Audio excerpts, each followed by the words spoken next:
A college football tradition like no other. Yes, sirree, boys and girls. Or a guy that just won't leave. Wow, that is sad. The Dave Hooker Show. YouTube, Apple, Spotify, and the free Off the Hook Sports app. A presentation of Off the Hook Sports. Back to Dave Hooker. He is Caleb Calhoun. I'm Dave Hooker. Welcome to the program. As a lot going on certainly is, and we want to welcome an exciting new sponsor to the program. It is Zen Sports. If you haven't heard about them, download the app. And Zen Sports is a great way to do some peer-to-peer betting, so we'll get into that. That's a little bit later in the year, but Zen Sports, excited to have them on board. I'll tell you more about that as we go along. So there is a lot to get to. How are you, Caleb Calhoun? I'm doing well. I am doing very well. I'm doing a lot better than politicians in the SEC today. I'm sorry.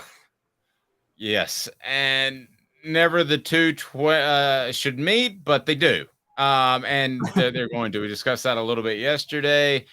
We always leave it up to Caleb Calhoun to do our politics report. Do you want to do a politics report on what happened recently with Donald Trump, or do you want to do a hard pass on that? I'd prefer you do a hard pass.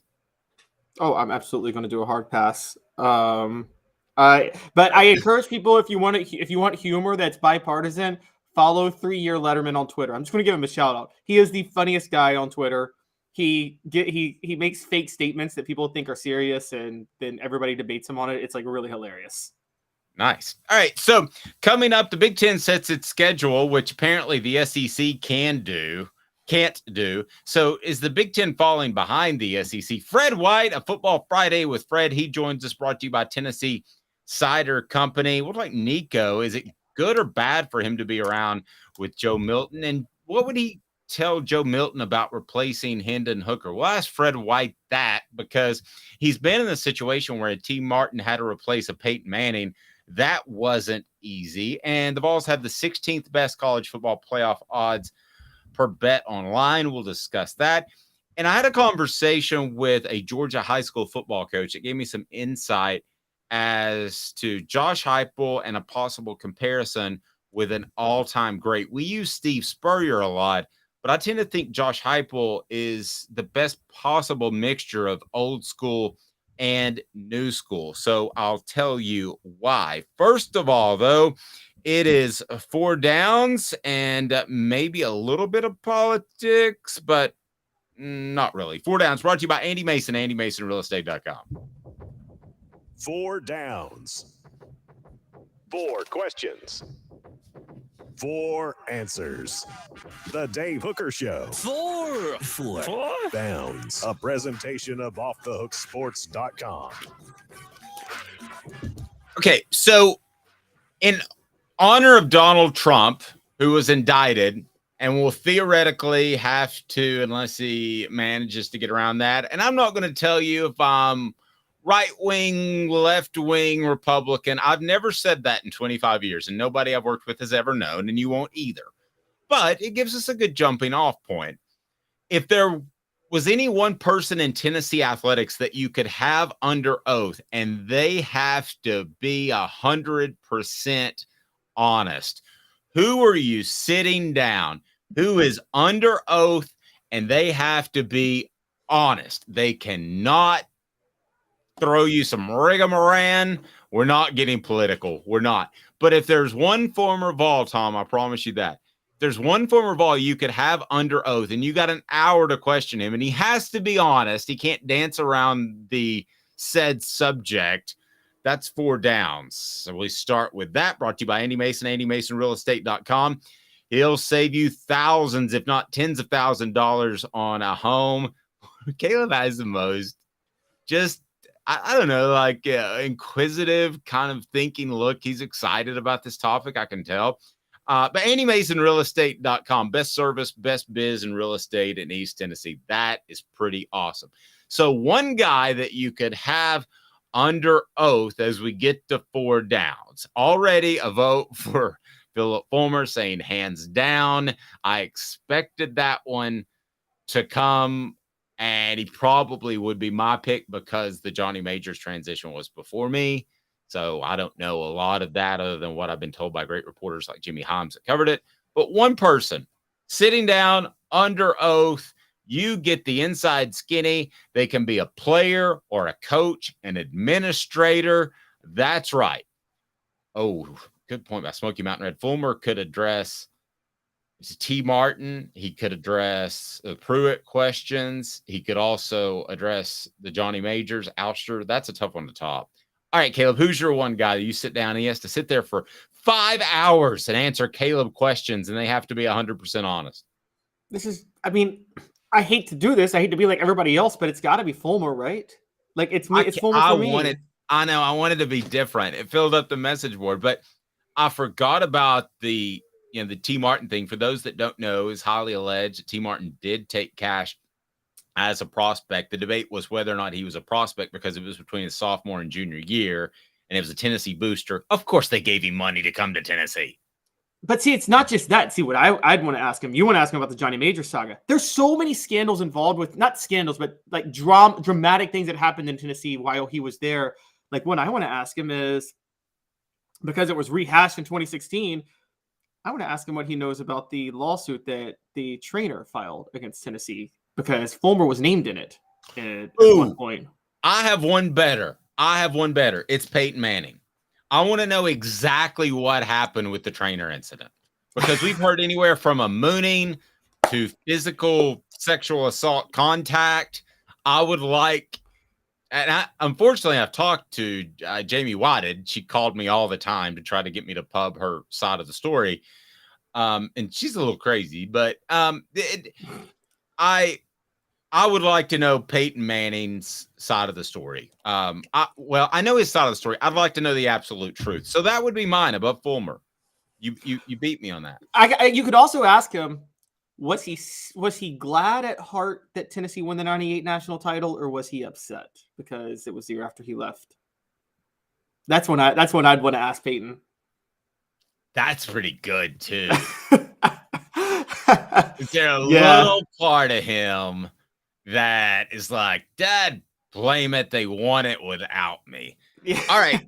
So coming up on the YouTube channel today, it'll be Cooper Mays, but Cooper Mays gets us all set for 4 downs right now. Cooper, what down is it, sir? Coop here. First down. Thank you. We appreciate that, Coop. All right, so first down, the question you would ask out of the Fulmer era if Philip Fulmer's sitting on the witness stand. The one question. It is the Johnny Majors saga. Did you purposefully? Well, I believe that is true. So mine's the T. Martin. The message board won me over again. Mine would be, were you aware of T. Martin getting payments? Because ultimately that led to a national championship. I'm sorry. I just saw Reggie Top Tom's message. I'm dying.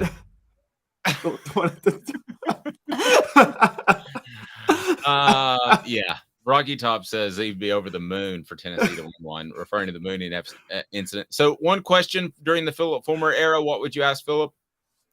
Okay, I'm going to ask him this.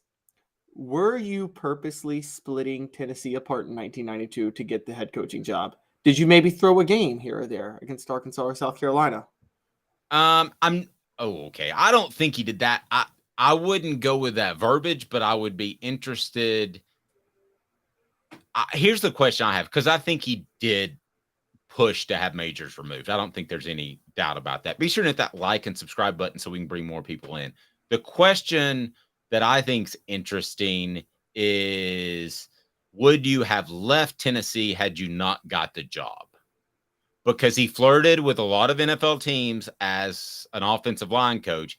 I don't think that he really was ever going to leave, but if he would have gotten passed over, much like John Chavis, when John Chavis didn't get a head coaching job, he realized it wasn't going to happen. Does Philip Fulmer go to a smaller school? Does he, he coached 1 year at Vanderbilt. Does he get hired by Vanderbilt? This is how much things could change with one decision about Johnny Majors.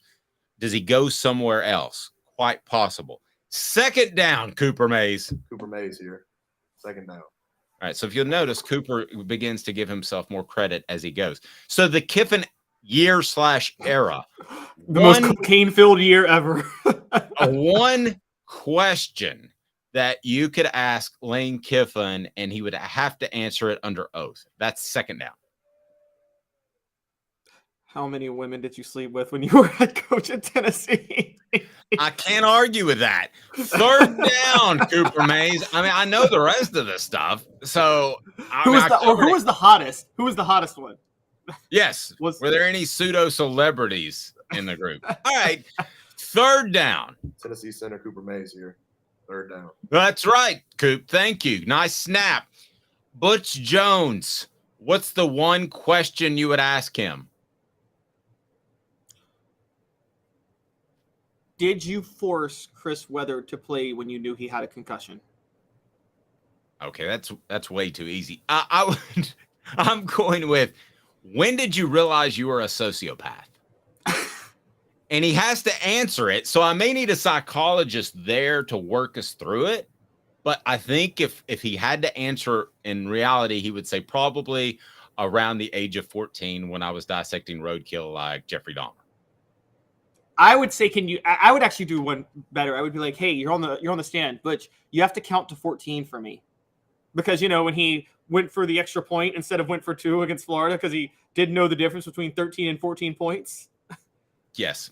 All right, Cooper, it's a possession down. By the way, when Cooper and I were doing these drops, I told him, I said, possession down, fourth down. He goes, what's a possession down? Am I the only one that's heard that term? Have you heard that term, Caleb? Yes, but I didn't actually know what it meant, funny enough. So yeah, it's if you lose that down, you lose possession. So fourth down. Anyway. All SEC center Cooper Mays here. Fourth down. Thank you, Coop. The Pruitt era, the one question you would ask. I mean, the obvious one is, how many players did you pay? Yeah. Yeah, I would ask that. And the other question, why did you get your wife involved? Seriously, why did you? Because you've got hostesses running around that could do that. You've got ancillary players. You've got people in the recruiting department that aren't even paid. I don't know why his wife got involved. And particularly given the fact that he coached under Jimbo Fisher, why do you want football players around your wife, man? I mean, I'm sorry. I know. I mean, as it turns out, Robert Peace married one of Philip Fulmer's daughters, and that was great. But for the most part, I don't want players around my wives or daughters. That's just me. And I don't have multiple ask Jimbo wives. Fisher how that worked out. Didn't work out well. It didn't work out well. And it didn't. I don't think it worked out particularly well for Michael Jordan when he was at Michael's in Knoxville back in about 1992. But we won't get into that. People talking about Jimmy Butler. Is he a love son of Michael Jordan? There's a love daughter in Knoxville. I'll be the first to tell you that, but that's an absolute fact. Coop, what do people need to do? Cooper Mays here. Hit like and subscribe. Well, absolutely do that. And it's time for What the H? And it's brought to you by Craft Treats. Why does the Big Ten suddenly seem more competent than the SEC? Hit that like and subscribe button. What the? What was he thinking? Release the hounds. The Dave Hooker Show. Keep cool. A presentation of offthehooksports.com. The Big Ten sets its scheduling model immediately, and I thought, I wonder if the same thing is going through Caleb's head as my head when I saw this news break. They're able to keep all of their important rivalries, a 9-game schedule model, and it was up and done. I think the Big Ten is pretty stupid for going out and get Southern California and UCLA, but they did it. They were aggressive. They did it competently. Nobody knew about it until it was happening.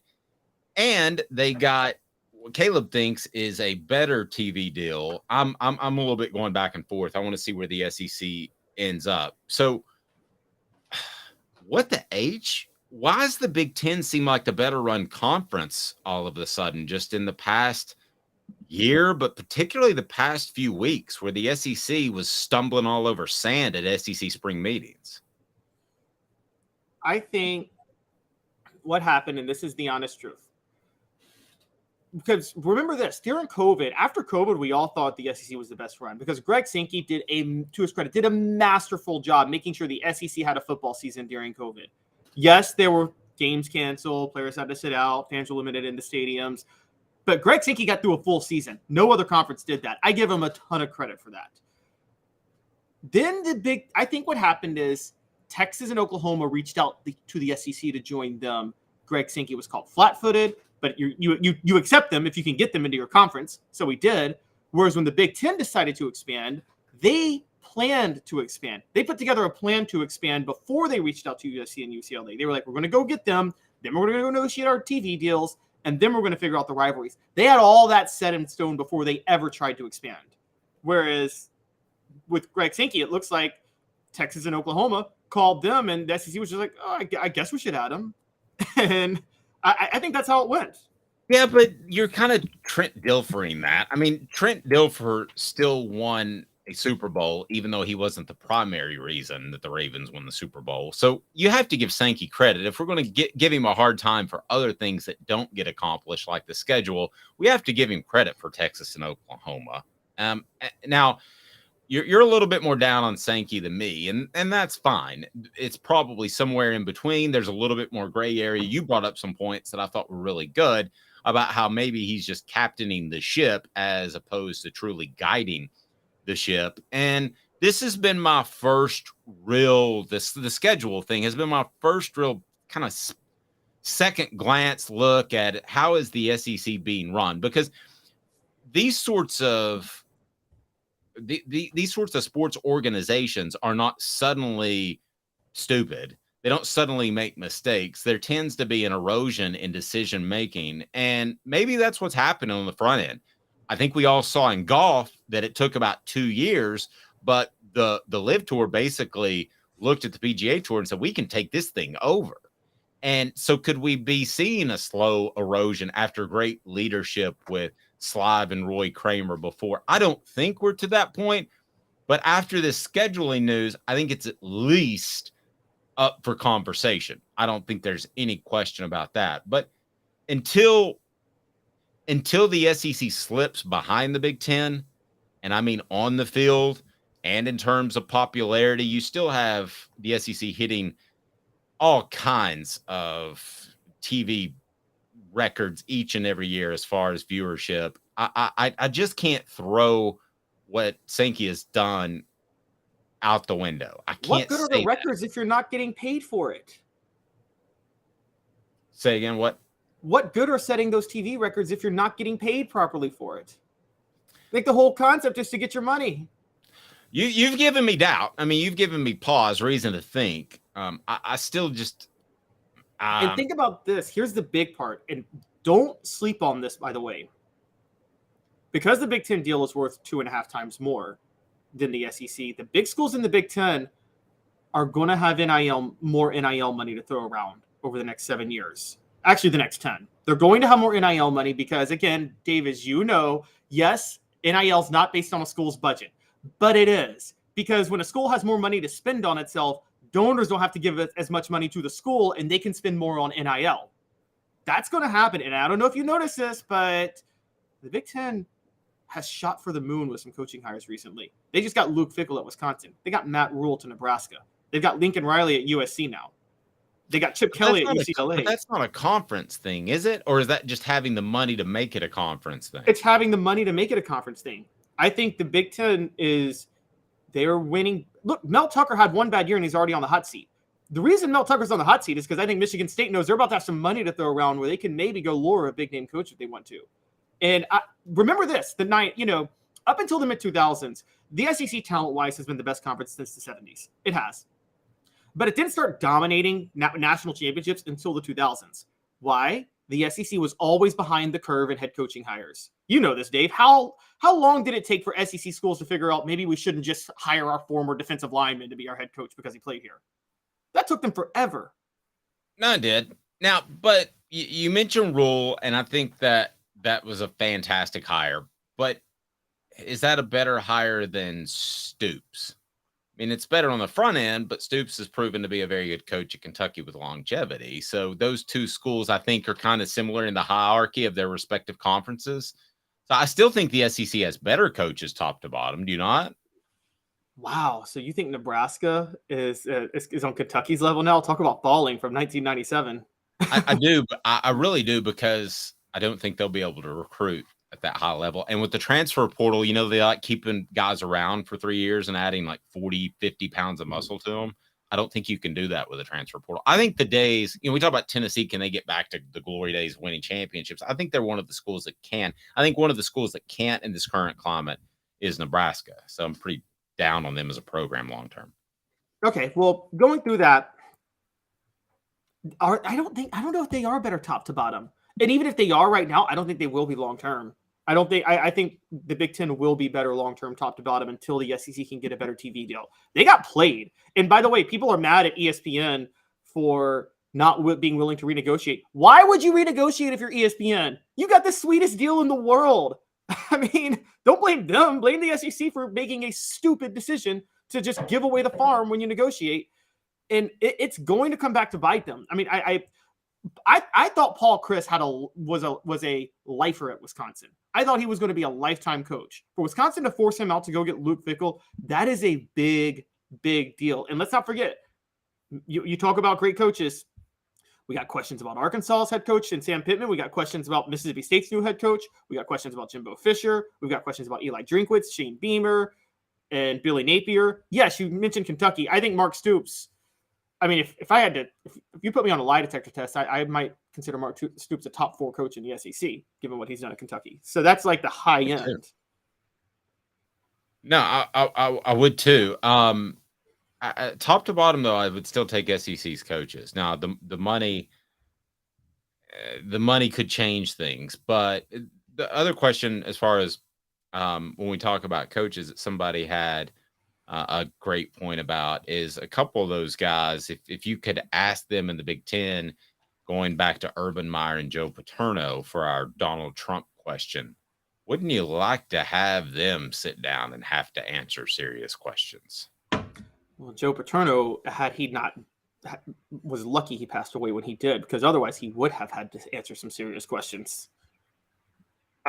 Lucky? I've never heard that term. You're lucky you passed away when you did. Otherwise, he would have been indicted and he would have had to testify under oath, because there was the free report that came out that next summer. Well, I agree. I just don't think a lot of people say, boy, that lucky's a weird term to use, Caleb, to say, oh, we love grandma.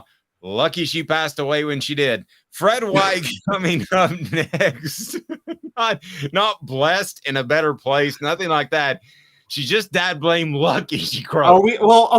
I'm not sure Joe Paterno is in a better place. So, youch. Judgment Friday. 2 minutes. How about my guy Fred White, a Football Friday with Fred? I'm going to ask him a couple of things.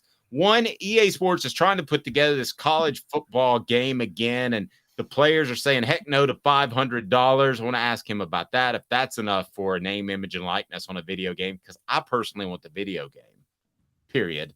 And then also, he's been through a transition of Peyton Manning to T. Martin. What would he tell Joe Milton about the transition? And does the fact that some guy named Nico presence help or hurt Joe Milton? 2 minutes. Fred White, Off the Hook Sports. And Craving Wings South North Shore location, where we've heard people say that you can get the best wings in East Tennessee. Pero ¿quién es este? El número 87, Jacob Warren. I'll just do 6 of my sauce 87, please. Imposible, señorita. Dale 6 más. Look at these wings. Perfectas, deliciosas, fantásticas. Man, I don't know what you're saying, but it sounds awesome. How do you say fresh, never frozen in Spanish?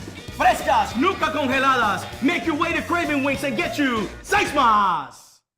But what was funny about Cadis, we were a full continuum of care at that time. We had detox, we had inpatient, we had outpatient. So we were doing a lot of the things that we do now. But now we just do them so much better. It's really a simple program, but we're complicated people. I am what I am, and now I got to do something about it. You can take your life back. Call Cadis today. Got cataracts? We can fix that. Never miss another moment. With a little help from Doctors Campbell, Cunningham, Taylor, and Hahn at cctis.com. Do you want to own the more that owns every job? Then get to Vassey Lawn and Garden in Cleveland and get you a Toro. I'm David Vassey, here to talk to you about Toro. With a Toro Zero Turn, you'll get more out of every minute and you'll reach the finish line faster. At Vassey's, we like to say, no matter if you're mowing 3 acres a week or 11 lawns a day, homeowners and business owners alike find confidence in equipment they can trust from top to bottom. Vassey Lawn and Garden, Highway 60 North in Cleveland. Man alive, it's worth the drive. Our family has been creating jewelry since 1986, each piece unique with a story all its own. I'm Rick Terry with Rick Terry Jewelry Designs. I'm a jeweler, and I want to be your jeweler. We're grateful that you chose us to be Knoxville's best jeweler. My family and staff look forward to serving you. So please come see us. Kingston Pike and Campbell Station Road in the heart of Farragut and downtown on Gay Street, right next to the Tennessee Theater. Who's this guy? Hello, who is it? The Dave Hooker Show, Who? a presentation of Off the Hook Sports. What? YouTube, Apple, Spotify, and the free Off the Hook Sports app. Back to Dave Hooker. All right, here we go. We want to bring in Fred White, VFL safety, part of the Celebrate 98 series. His appearance brought to you in part by Tennessee Cider Company. Use the HAT promo code, and you get some free swag, and you can order the cider almost anywhere that you are listening or watching this program, and it is awesome. Fred, happy Friday. How are you, sir? I'm doing good, Dave. How about yourself? I'm well. Football Friday with Fred today brought to you in part by Craft Treats as well. Go to crafttreats.com. If you got a pet that's troubled by arthritis, digestive issues, or even anxiety, they have the CBD derivative chill pills that will help your pet. Also, they have great pet treats across the board. Use the promo code Off the Hook to get 20% off. Pretty good stuff. All right, Fred. So the whole NIL thing started with the usage of name, image, and likeness on video games. It's basically Ed O'Bannon with UCLA started the lawsuit, and that's what got everything going. So now we're trying to. And you and I have played video games before. I think we always played the NFL version, the Madden version. But nevertheless, I would love for the college football version to come back. So here is what they've worked out: is the players will get roughly $500 per. There's a lot of players. There's 85 scholarship guys. So you have to pay a lot of guys. But when I throw that number at you as a former player, that number $500, what do you think? I mean, it was better than what we got. We got nothing. So, yeah. I mean, here's the thing. We talk about, so Celebrate 98 is something that we do, and it's been going well. And myself and Jermaine Copeland talked about how we had $200 between us to go to spring break. But everybody in the world could play our video game with our likeness on it and image on it, and we couldn't get $1. So, I mean, yeah, $500 would have been great to go to spring break with. Absolutely. Mm-hmm. So 500 is enough. If you had a vote at the table, you'd say that's good? Well, that depends, because here's the thing. You give Peyton Manning $500? Oh. You understand what I'm saying? Yeah. So guys that don't need it are getting it. Is that what you're saying?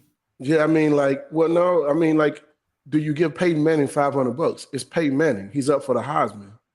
And he can get a lot more money now in NIL than what he could have, do you give him $500 too? Now, if there's an agreement, I feel like, here's the thing. I think it's coming to the point to where there's going to be a players association coming up when it comes to college football, because they get paid like NFL players now. So that money that they're getting, I think there's going to have to be some kind of ruling or rules to be able to do these things, because if you can get paid $500 just for the video game, then someone else is going to say, well, EA Sports decided to give them $500 and they went with that.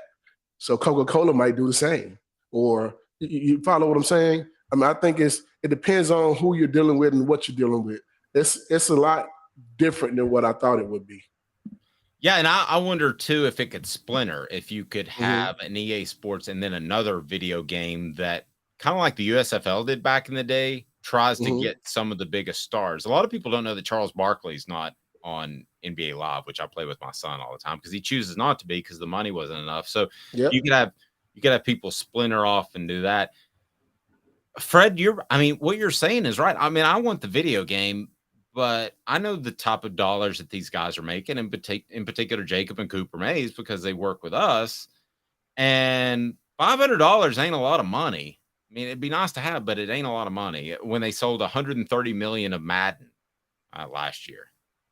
Exactly. I mean, they open this door with this image, name, and likeness thing. When they open that door, be careful what you wish for. Because it's, if you can pay a guy $8 million to come play college football, the door is open. The gate is open for anything to happen at that point. So there's no rules. It's like they're playing Wild Wild West right now. I mean, that's really what's happening. You can I can go offer a guy, we can go offer a guy 16 million if you wanted to, 20 million if you wanted to, because there's no cap, there's no limit, there's nothing that you can't do at that moment when it comes to offering them money. So I think there has to be a lot more ruling involved in order for it to get to the point of, there needs to be some kind of ruling. I mean, every sport that gets paid has a union. NHL has a union. MLS has a union. NBA has a union. Major League Baseball has a union. NFL football has a union. Anytime you're going to pay guys like they're playing these guys now, you need to have a union with rules. There has to be rules. If not, I don't know how long. I don't know what's going to happen with it. Yeah, Caleb, I don't think you can get the EA Sports college football game done without a union. I think you've got to have everybody agree to the 500. And if you don't have everybody, then it's not going to work. It's not. I think one way to save them money and they can pay players more money is it might be possible. We talk about going to a Power 2 in about 3 years in college football with the SEC and the Big Ten, each having like 25 teams.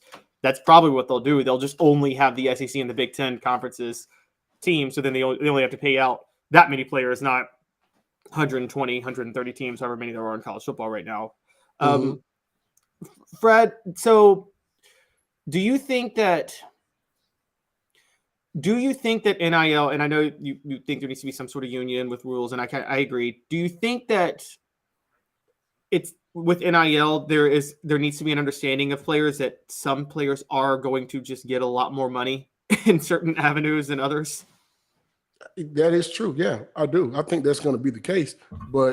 And I think players understand that. I mean, look at it. The quarterbacks are always going to be the guys who get paid.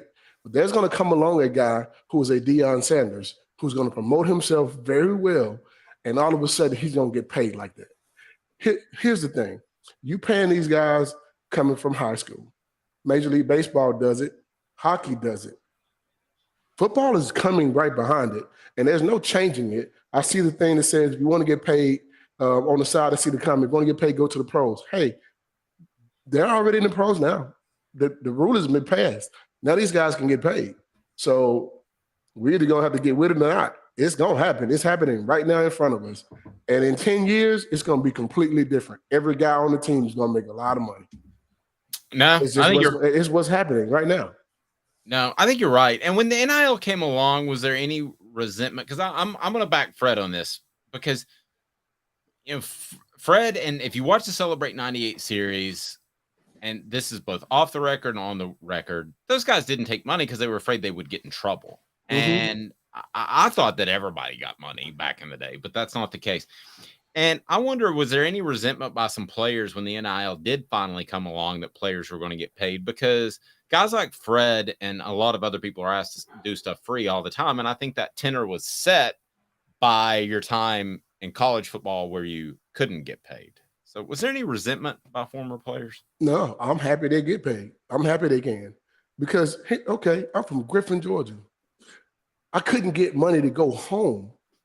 I had to ride a bus. Greyhound bus. It cost me $15 to $25, and a lot of times I didn't have $25 to go home, man. I mean, you understand what I'm saying? So that's why I'm on campus at spring break, and I'm the only person there trying to figure out how I'm going to eat. But there's people wearing your jersey with your name on the back. Go figure that. Weird. But I don't get $1 from it. I don't get a penny, not even a penny. I mean, if I had gotten $20 from a jersey sale or $10, I'd have took $1. Hell, I took 50 cents. I mean, yeah. Levi asked us, do the NFL players get paid for their NIL in the NFL video game? Well, that's part of the thing, is that's part of the being the union. Yes, and the collective bargaining agreement. So in a way, yes, they get some money, but it's just part of their salary. It's not a separate endorsement type of thing. So let's talk some ball headed up this 2023 season.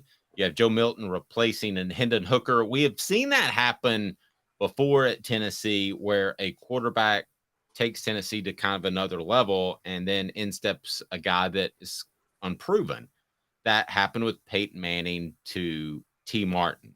Do you see any parallels there at all? No. I could go with that. Why not? Peyton Manning was the number 1 player picked in the draft. True. So coming behind that guy has a lot more pressure. He's the number 1 player picked in the draft. Now, I got a lot of respect for Hendon Hooker, but I got to see Hendon Hooker do it at the next level too. We know what Peyton Manning did, you know what I mean?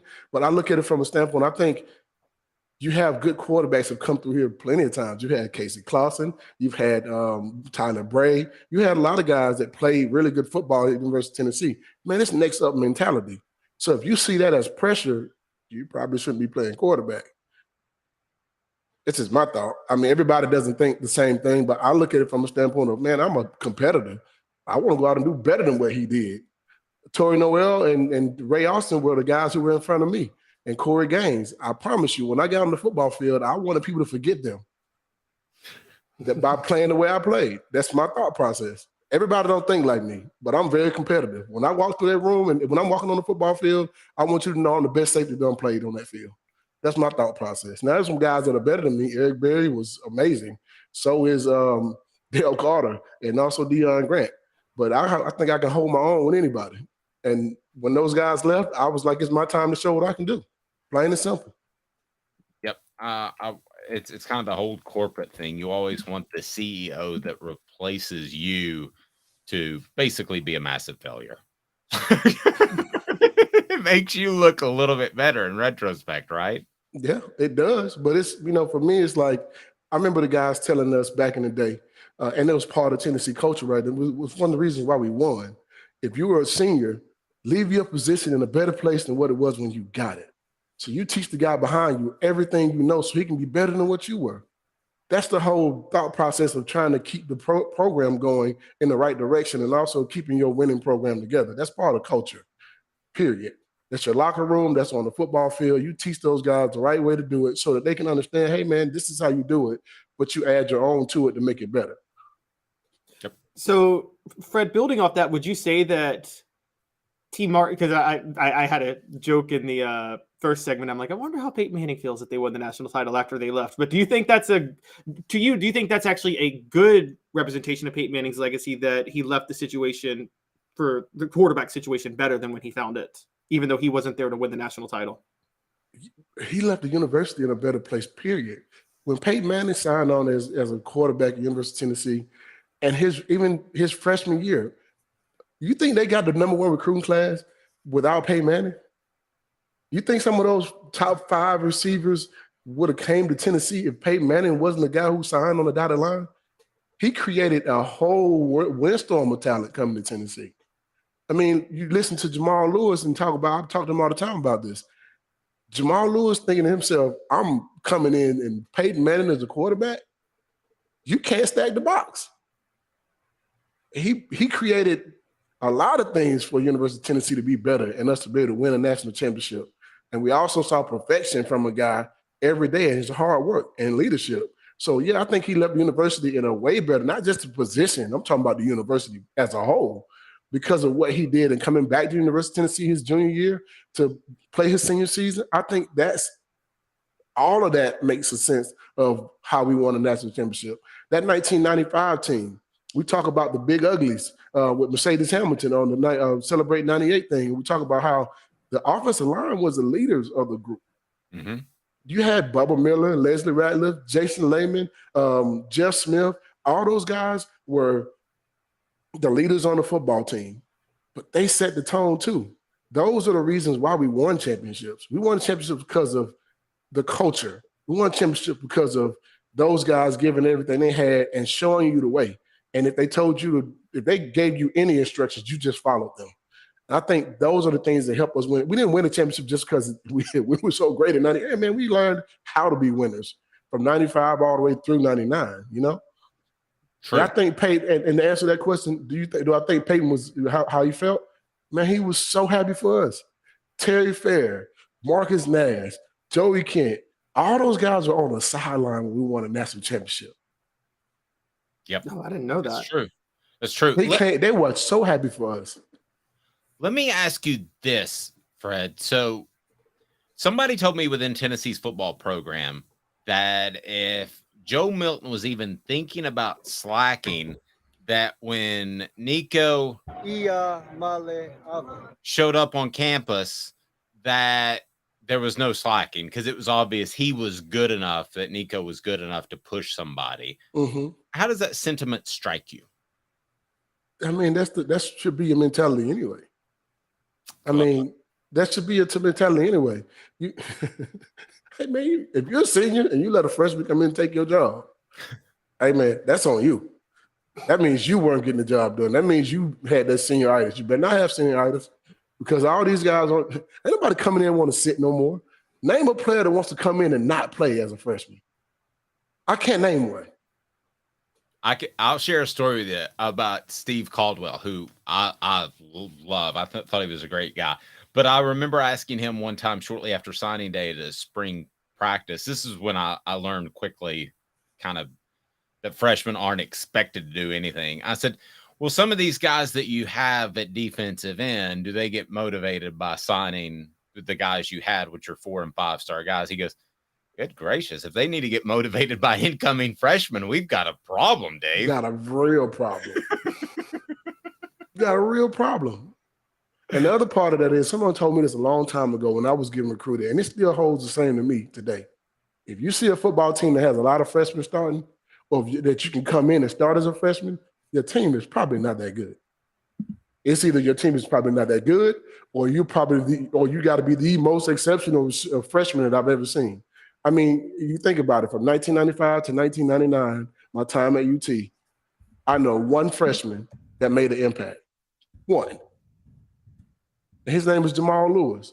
He was the only freshman that came in that was ready to play immediately. That's it.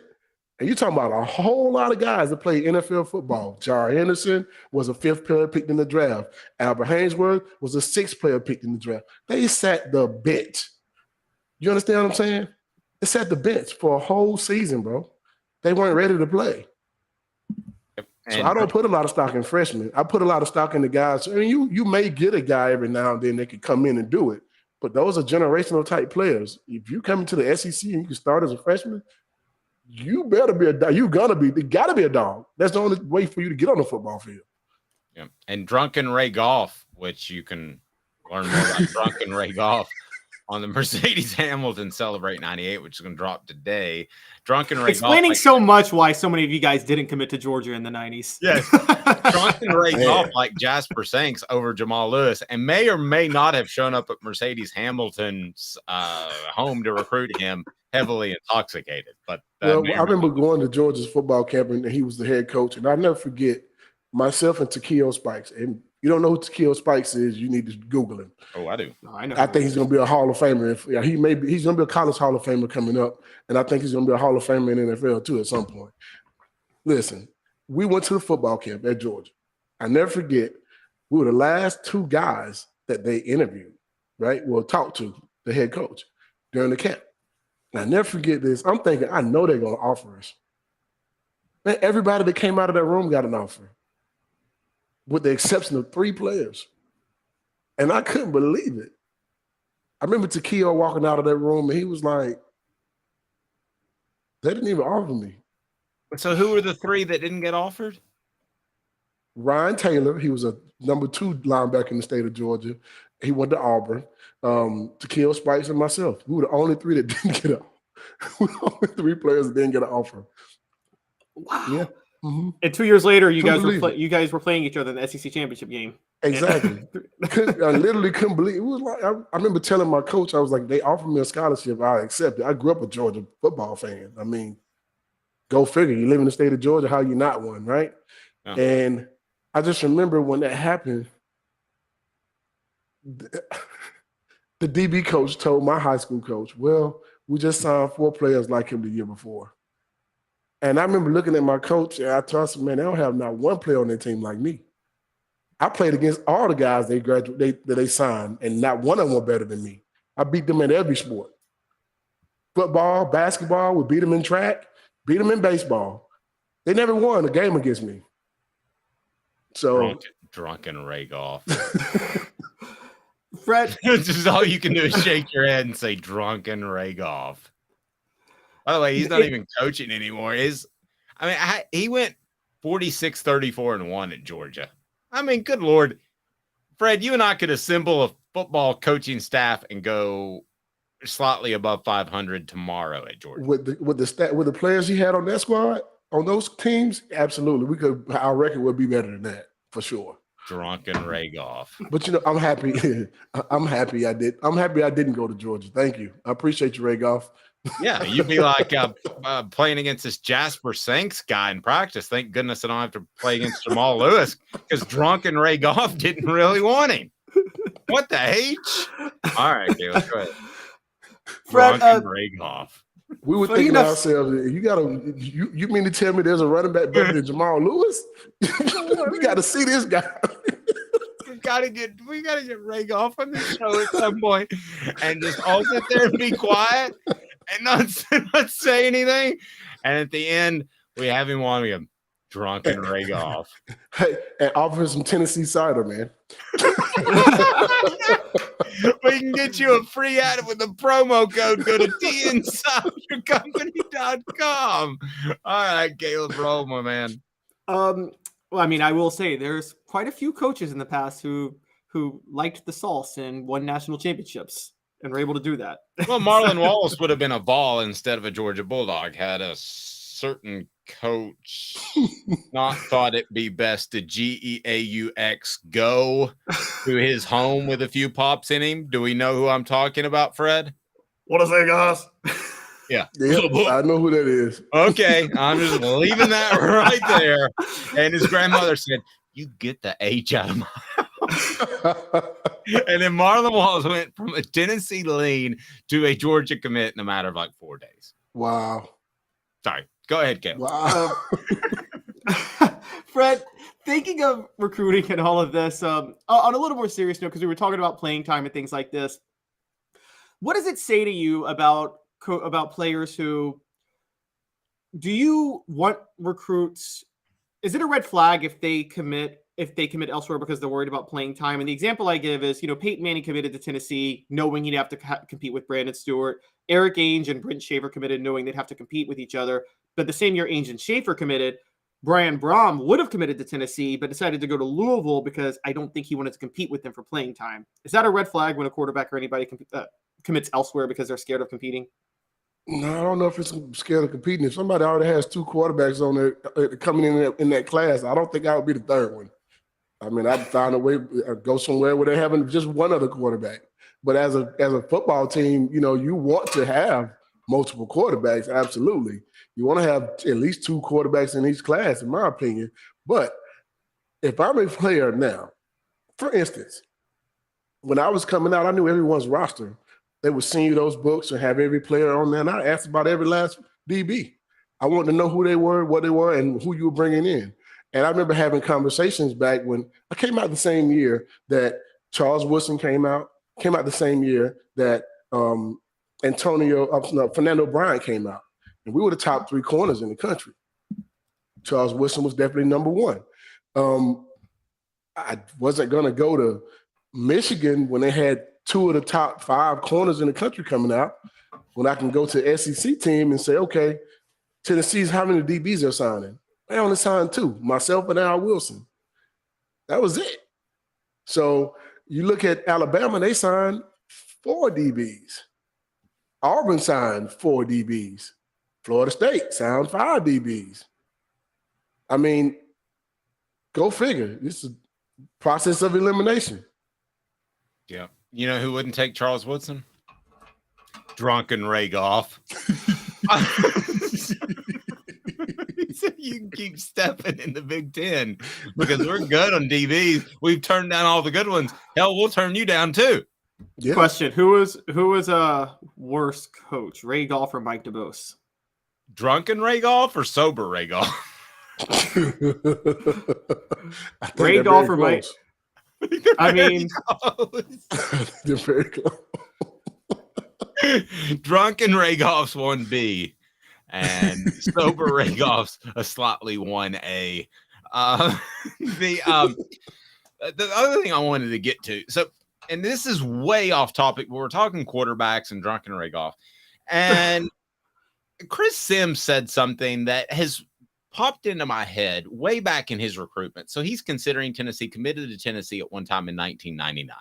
And so this Celebrate 98 series, I've learned so much about the unity. And we had Jeff Hall on. We're going to drop that one this weekend. Jeff Hall, in case you didn't know, it is a Caucasian man. And then a lot of players that were on Tennessee's team were not Caucasian men. But I remember Chris Sims saying at the time, he said part of the reason, this is after he was at Texas, and he said part of the reason I didn't go to Tennessee is because I felt like they were racially divided. And he was going through the recruiting process when Who you said were this was Chris Sims. I'm going back a long time, but when he was asked after being at the University of Texas, he said all the white guys sat together and all the black guys sat together. At the University of Tennessee? Yes, he was referring to Tennessee, which is the most absurd thing I've ever heard. Which UT? You sure he was talking about this UT instead of that UT? Well, he ended up at Texas, so I mean, if he's racist, then maybe he was drinking with Ray Goff and thought the wrong UT. Ray Golfer on the Ray Copper Seller on the strip.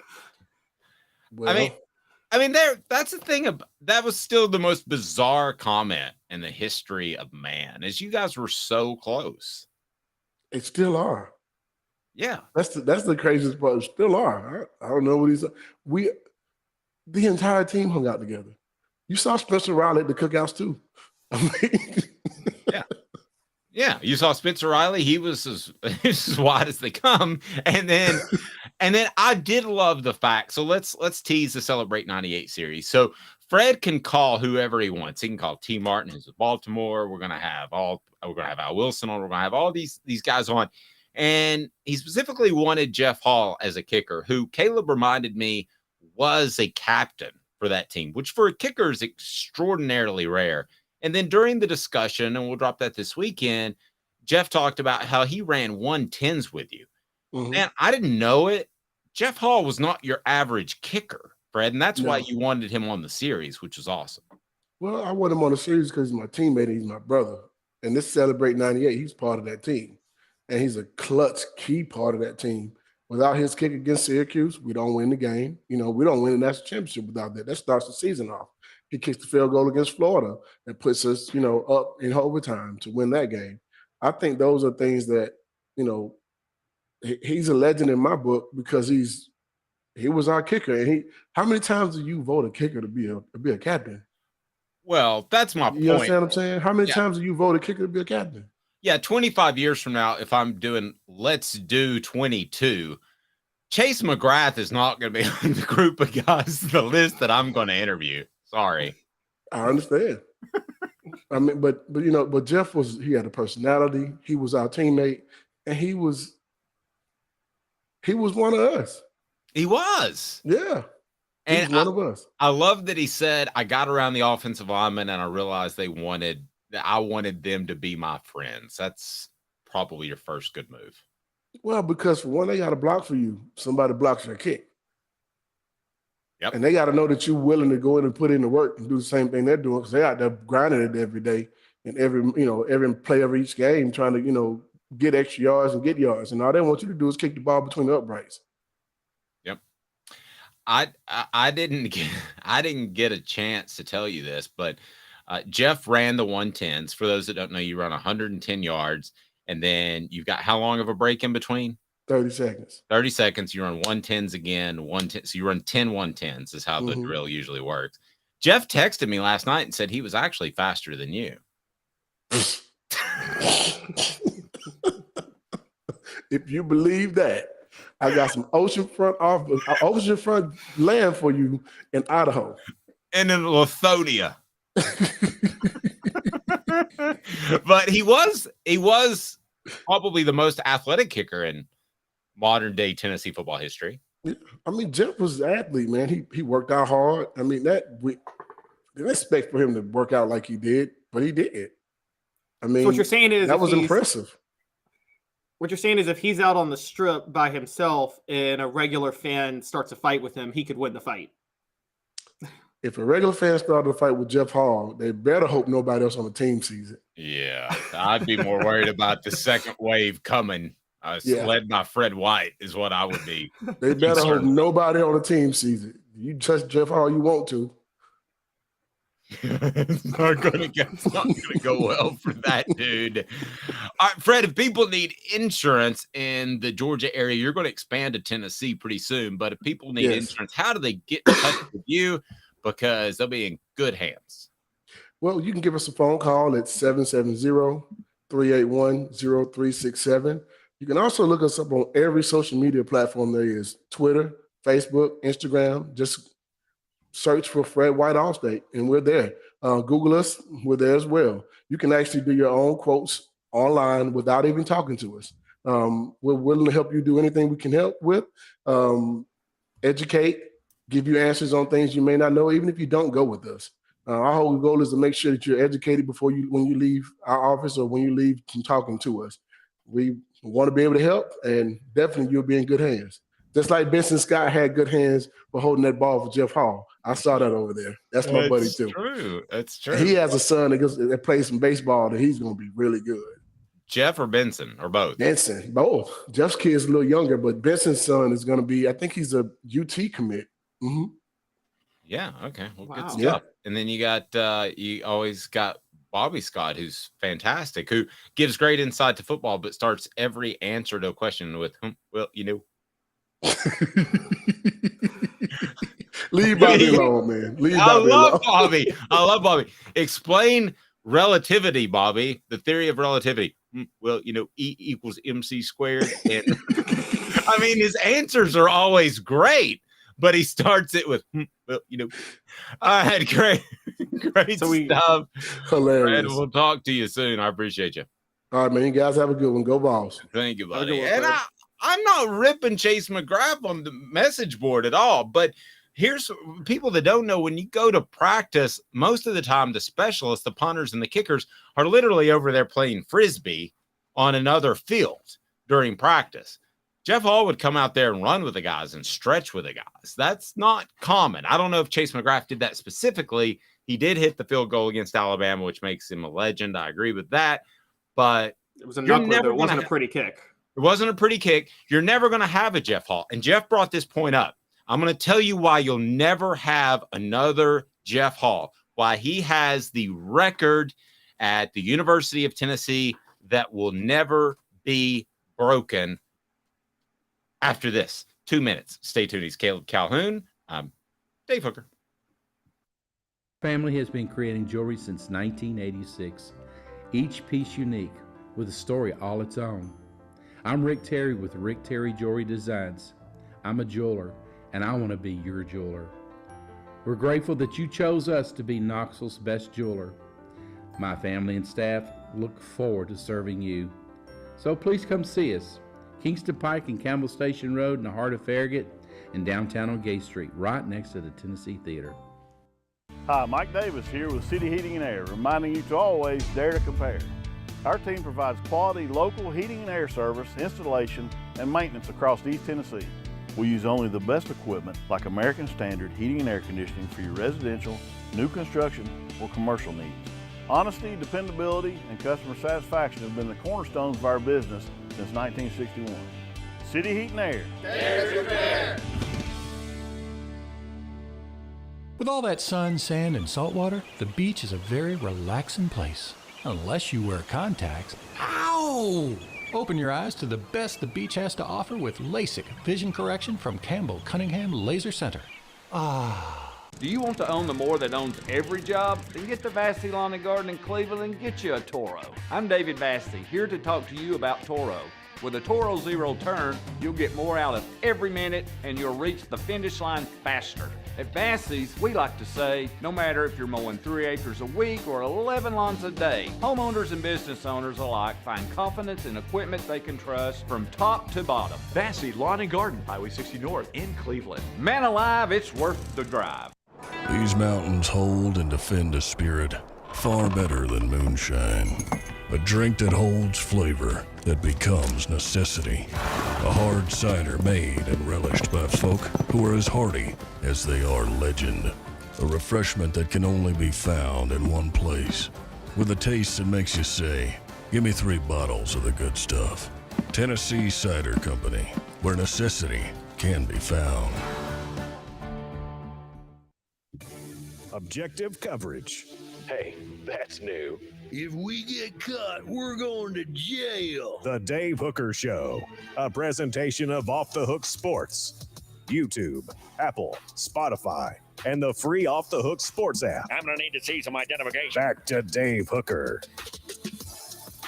Drunken Ragoff. All right. So, Jesus, boy, that never gets old. Remember when people got mad at Spurrier for calling him Ray Goof? No, I don't remember that, but he was right, apparently. Drunken Ragoff. He goes to Mercedes Hamilton's house and recruits him intoxicated. Come on. Williams says play golf. I think he means pay golf. Yep, Tennessee probably owes him a check from the 90s. Passing on Jamal Lewis for Jasper Sanks. And I remember him trying to shove that down everybody's throat, the poor Georgia fans. and they would say, no, Jasper Sanks really is really, really good. He ain't Jamal Lewis. I mean, again, Caleb, I think talent evaluation is tougher than you think it is. We've discussed this before, but you and I could tell the difference between Jasper Sanks and Jamal Lewis, couldn't we? Well, yes. And to be fair, I think talent evaluation is easy with 5-star guys. I think it's not. I think most of the time you can tell if the guy. But yes. I don't even remember Jasper Sanks. That's what we're talking about. Okay, yeah, so, he was like pretty good.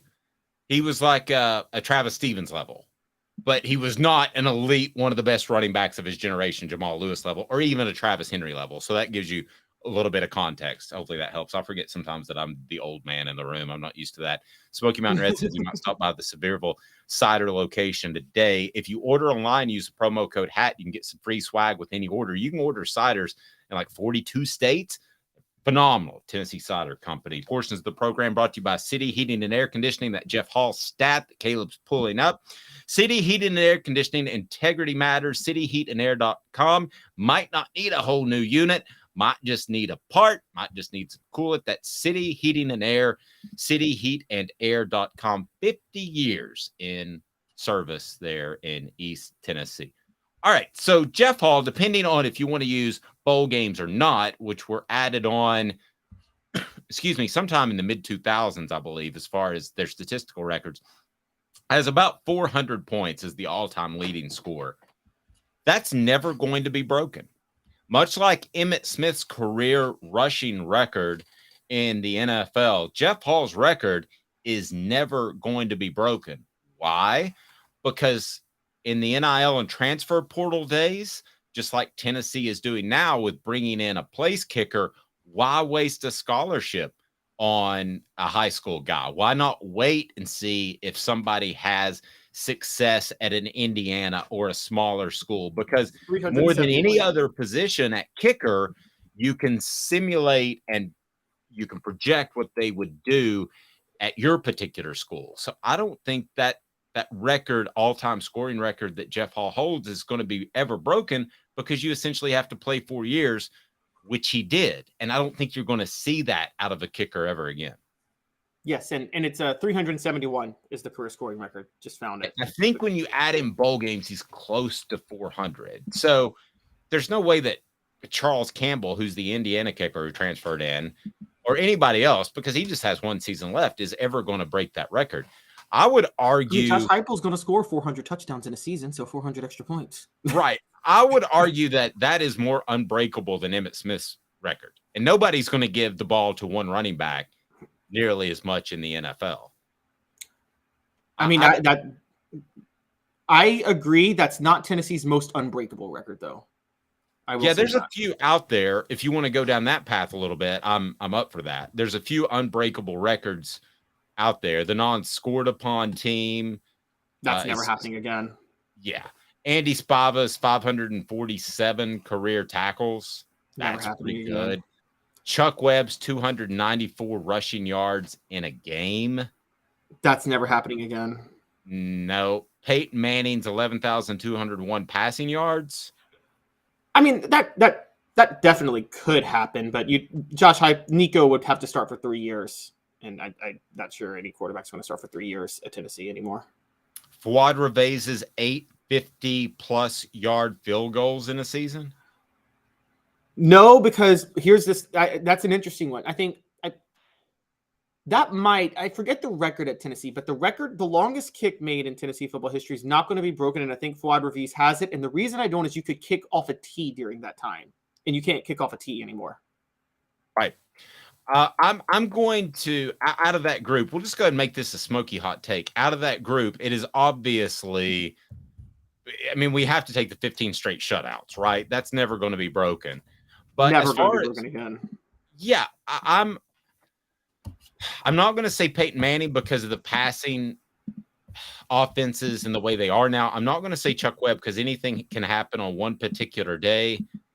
Fuad Revaiz's 850-plus yard field goals, sure, that's a factor. But I'm going to go ahead and say above all of those, other than the consecutive shutout streak, is Jeff Hall. I don't think that his record will ever be broken at Tennessee. When we do celebrate, what about T. Martin's record?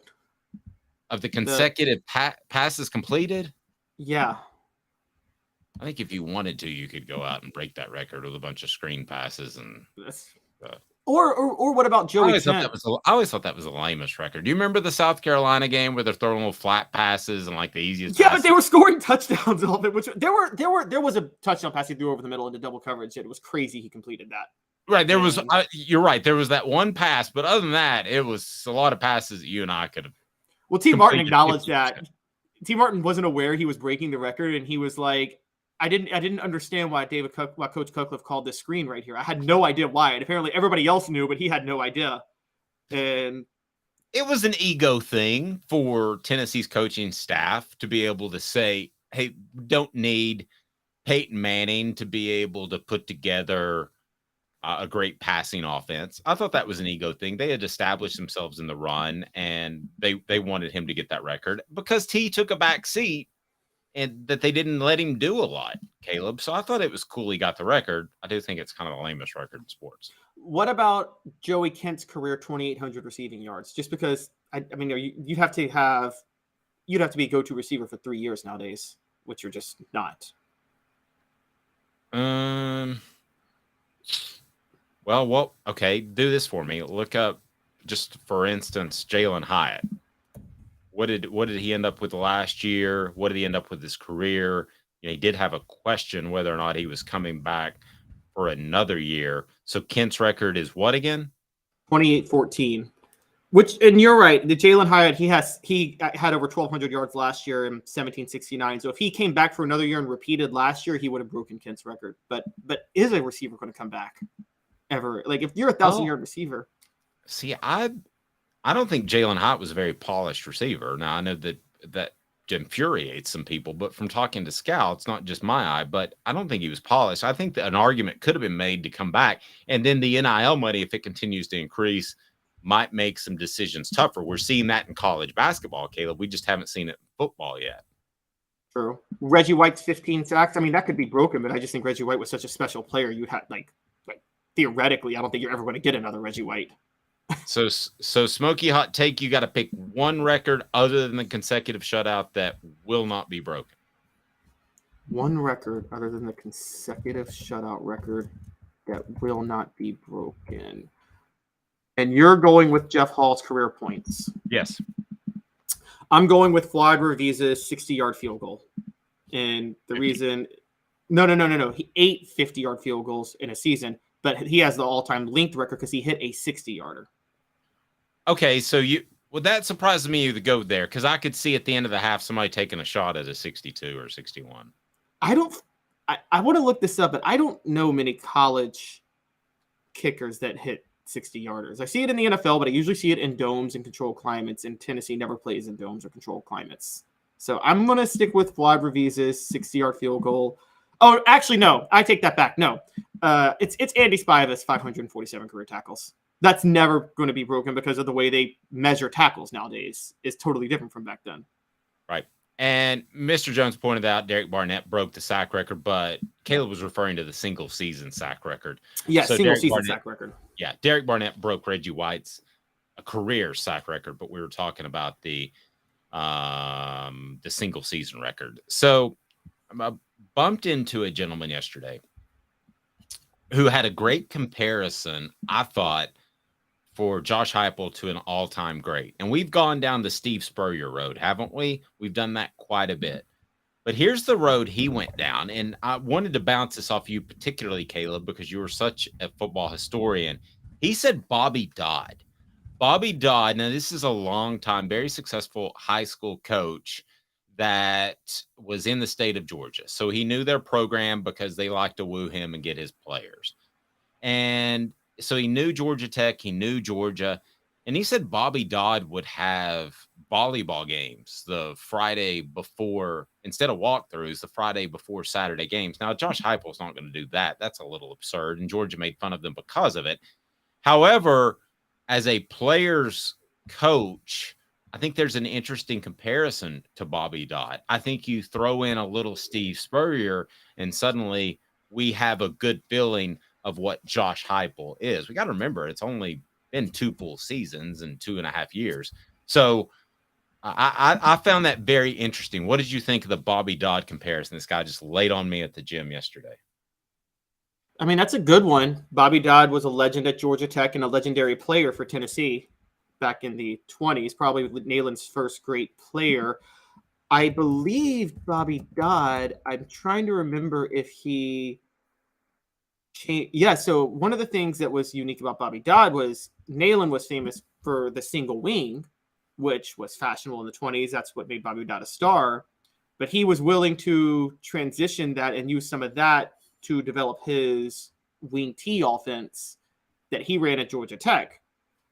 Similar to how Josh Heupel was part of the Mike Leach air raid and then developed his own offense when he went to Tennessee from the air raid, but also included the veer and things like that. So that's a very interesting one. And also another comparison, Bobby Dodd took over a once great program. If you guys remember, Georgia Tech was the essence of college football in the South in the 19-teens and 1920s. And they had kind of fallen off. And then Bobby Dodd takes over and revives them, just like Josh Heupel took over Tennessee that had been a program that had fallen off. And so there are some similarities. I just knew Caleb would crush this topic. Mr. Jones says Heupel and Mike Vrabel are similar, except they're on opposite sides of the ball. No, they're not. Okay, well, don't get overly animated. You just get too excited. Him and don't his give Mike Vrabel that much credit. I think Vrabel's a solid. Sticking with Todd Downing. Speaking of drunken people, okay. Drunken wake off. Todd Downing gets a DUI somehow between. If you remember this, the Titans beat Green Bay last year on a Thursday night. Thursday night football game ends at like 11:30. Todd Downing gets a DUI in Nashville at like 2:15. When the heck did he get drunk? They don't allow alcohol on the team playing.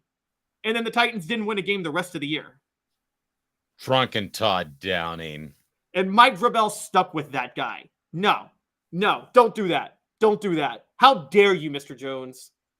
It's a little harsh. All right. What do people need to do, Jacob Warren? What's up, everybody? This is Jacob Warren asking you to like, subscribe, and share. Dave needs this. Yes, Dave does. So hit the like and subscribe button, share with your friends, and let them know that we're live each and every weekday at 10 a.m. on YouTube. And wherever you stream, the Twitter as well, if Elon Musk doesn't ruin that. Caleb, group of 5 teams. You have an interesting perspective in that group of 5 teams are largely overlooked, but I don't think that's going to be the case when the Vols play who? Today's tough question. Take a side. Take a stand. The Dave Hooker Show, a presentation of offthehooksports.com. Does Tennessee play the best group of 5 team this year as a whole? Brought to you by Vassy Lawn and Garden. Man Alive. It's worth the drive. Go to Vassy.com to learn more. With their buying power, it's worth the trip from Nashville, Knoxville, or Chattanooga to Cleveland, Tennessee to save thousands of dollars. Vassy Lawn and Garden, Vassy.com. They bring you the Vol Report with Jacob Warren each and every week. So, Caleb, this group of 5 discussion is pertinent to Tennessee. Why? Because Tennessee plays who I believe to be the best group of 5 team in the country this year. The team that's going to get the New Year's 6 bid out of the group of 5 in the Texas San Antonio Roadrunners. A team, by the way, that wasn't even Division I a decade ago and is now going to join the American Athletic Conference. They've won the Conference USA the last 2 years. They've won 30 games over the last 3 years. And now they're getting to step up their testing because they've moved into the AAC, which we all, I think, is probably the best group of 5 conference, the American Athletic Conference. Maybe them or the Mountain West, one of the two. You know who helped build them to where they are, right? That was a coach there. Are you aware with a Tennessee tie? Who? I'm not sure. Frank Wilson, a very good recruiter out of the Louisiana area. He went back to Louisiana for a short time when the whole Lane Kiffin thing blew up, and then he got the head coaching job at UTSA, and he helped them transition into being a Division I power. Very, very good coach. So Frank Wilson is back at LSU. He served as the head coach at UTSA from 2016 to 2019, then McNeese University in Lake Charles. He is as good of a recruiter in Louisiana, not named Ed Orgeron, that has ever walked the face of the earth. He is the type of guy that other recruiters should fear in the Louisiana area. He has done a lot, not just for recruiting, but for altruistic reasons to help inner city youth and impoverished areas in both Baton Rouge and New Orleans. He was actually featured on Primetime. Was it Dateline? That used to be such a big news show, and I don't know what's happened to it now because we get news all the time on 18 different channels. But he was featured on that, and if you got to recruit against Frank Wilson in Louisiana, you're probably losing. Intriguing. Did not know that. Well, he's at McNeese State now at a lower level, so it'll be interesting to see how that goes. I feel like if you're coaching one of the smaller schools in Louisiana, not LSU or anything, but I feel like it's easy to recruit at the lower level. I feel like you just need gas money. Well, You're going to find guy. He's back at LSU. He's the associate head coach and running backs coach at LSU now. Oh, that's right. He was at McNeese State for 2 years. I'm sorry. You're right. He's at. Well, yeah, that's dangerous. And then him recruiting Louisiana with Brian Kelly, the schematic genius. And y'all call me an LSU homer, but this is something to be scared of. But yeah, so Texas San Antonio returns their quarterback. They return a lot of talent. I just think that Tennessee should win. They should win easily, but they can't just cakewalk this game. No. And Travis brings up a good point. You get zero credit for beating them. Zero. I mean, it's one of those where I don't know why you schedule it. You knew Texas San Antonio was a program on the rise. This was back in the it's kind of like back in the day where, Memphis was the one school that Tennessee would schedule a home and home with football-wise because they wanted the recruiting edge in basketball. So it was kind of an agreement there. But most of these schools that can be dangerous, you don't want to schedule them because you get no credit for beating them. And if you lose, it's a really bad look.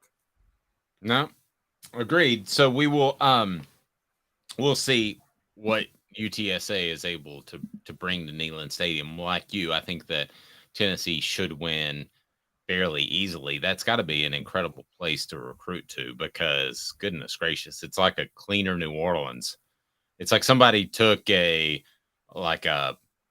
of those cleaning wipes and just did over New Orleans, and that's San Antonio. It's a fun city where you feel safe.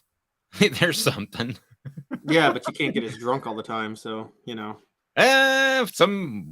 One of the two of us has tried. He's Caleb Calhoun. I'm Dave Hooker. This has been a presentation of Off the Hook Sports. We will talk to you on Monday. We're live every weekday at 10 a.m. For Caleb Calhoun, I'm Dave Hooker. Stay tuned to offthehooksports.com for great recruiting coverage all weekend. Thanks to Caleb Giroux. Also, hit the like and subscribe button if you haven't now, because we got Jeff Hall dropping. We got Mercedes Hamilton dropping. We are throwing them out there. Celebrate 98, brought to you by Tennessee Cider Company. Have a fantastic day, afternoon, morning, whenever.